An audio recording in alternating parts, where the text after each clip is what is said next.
How to replace the pulled cord on a Craftsman Weedwacker Model 358.791580.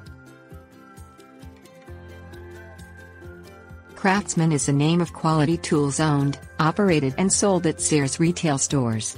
Craftsman offers many options for the home and property owner, one of which is a line of weed whackers, or trimmers, as they are commonly known.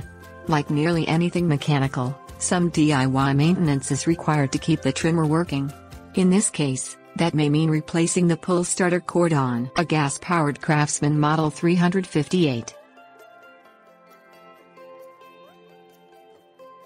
Things you will need: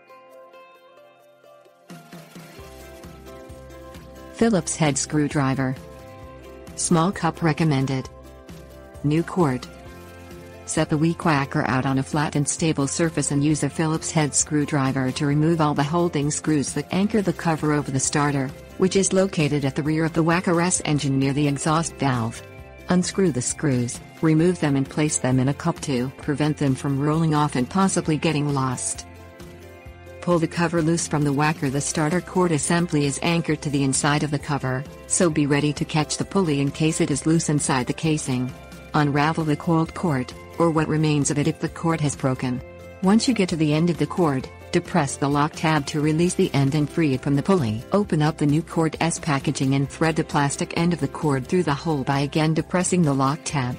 Tug slightly on the cord once it is locked into place to ensure it's snug, or else you will repeating the process once you jerk the cord out as you try to start the whacker.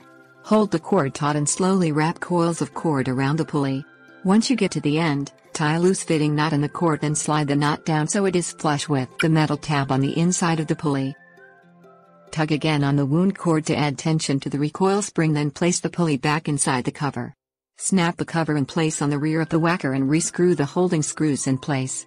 Make sure you have gas in the engine, then give the cord a strong tug to ensure the cord is properly locked in place.